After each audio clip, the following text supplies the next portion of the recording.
வணக்கம் நண்பர்களே! நான் உங்கள் நிர்மலா அரவிந்த் பேசுகிறேன். இன்றைக்கி நம்ம வீடியோவில் எதை பற்றி பார்க்க போகிறோன்னா, நம்ம தோட்டத்தில் இன்றைக்கி பார்த்திங்கன்னா செவ்வாழை வந்து அறுவடை பண்ணிகிட்ருக்குறாங்க. செவ்வாழைத்தார் அதை பற்றி தான் இன்றைக்கி நம்ம வீடியோவை பார்க்க போகிறோம் நண்பர்களே. வாங்க நண்பர்களே, வீடியோக்குள்ளே போயிடலாம்.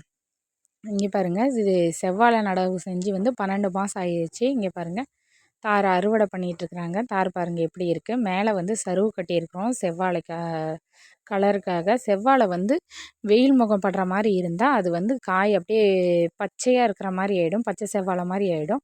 அதனால் கலருக்காகவே கலர் மாறக்கூடாது, வெயில் படக்கூடாது அப்படின்றதுக்காக நாங்கள் செவ்வாழையில் வந்து சருவு கட்டுறோம். இந்த மாதிரி நீங்களும் சருவு கட்டுங்க. அந்த மாதிரி செவ்வாழை காய் வந்து பச்சை கலராக மாறாது, கலர் வந்து நல்லா ரெட்டிஷாக இருக்கிறதுக்காக இந்த இது பண்ணியிருக்கோம். இங்கே பாருங்கள் தார் எப்படி இருக்குன்னு.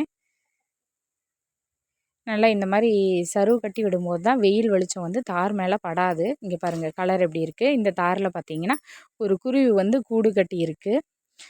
அப்புறம் பார்த்திங்களா நண்பர்களே, தார் வந்து கீழே விழுவாமல் நல்லா கையிலேயே பிடிச்சிடுறாங்க. இந்த மரம் வந்து பார்த்திங்கன்னா நல்ல தேவையான உரம் எல்லாமே நம்ம கரெக்டாக கொடுத்துருக்குறோம். 12 மாதம் ஆகுது. போன ஜனவரியில் நடவு செஞ்சது. இந்த டிசம்பருக்கு தான் நம்ம தார் அறுவடை பண்ணிகிட்ருக்குறோம். இங்கே பாருங்கள் காயெலாம் நல்லா நீள நீளமாக எந்த அளவுக்கு பெருசாக இருக்குதுன்னு பாருங்கள். இப்போ பார்த்திங்கன்னா தார் வந்து எடை போட்டுட்ருக்குறாங்க. பார்த்திங்கன்னா இந்த தாரில் வந்து 2 கிலோ கொன்னா கழிச்சது போக மீதி இருக்கிற வெயிட்டு தான் நமக்கு காய்க்கு. இதில் பார்த்திங்கன்னா ஒரு தார் பார்த்திங்கன்னா ஆவரேஜாக 15 கிலோவுக்கு மேலே வந்திருக்கு. 15 கிலோவுக்கு மேலே வரும்போது நமக்கு நம்ம ஒரு மரத்துக்குன்னு பார்த்திங்கன்னா ஏ ரூ. 120 ஒரு மரத்துக்கான செலவு ஆகுதுன்னு பார்த்திங்கன்னா, இப்போ 1 கிலோ வந்து பார்த்திங்கன்னா ரூ. 63க்கு போயிட்டுருக்குது. 1 கிலோ செவ்வாழை காய் வந்து.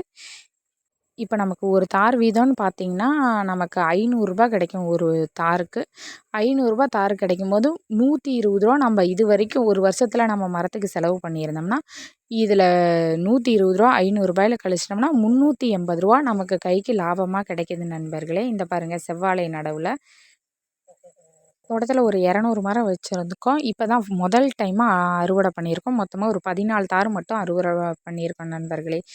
தேங்க்யூ. வீடியோ பிடிச்சிருந்தா லைக் பண்ணுங்கள், ஷேர் பண்ணுங்கள். கண்டிப்பாக சேனலை சப்ஸ்கிரைப் பண்ணிவிட்டு போங்க. மறக்காமல் உங்கள் ஃப்ரெண்ட் அண்ட் ஃபேமிலிக்கும் ஷேர் பண்ணுங்கள். செவ்வாழை பற்றின மேலும் வேறு ஏதாவது தகவல் தெரிஞ்சுக்கணுன்னா கண்டிப்பாக கமெண்ட் பண்ணுங்கள் நண்பர்களே. தேங்க்யூ. பாய் பாய்.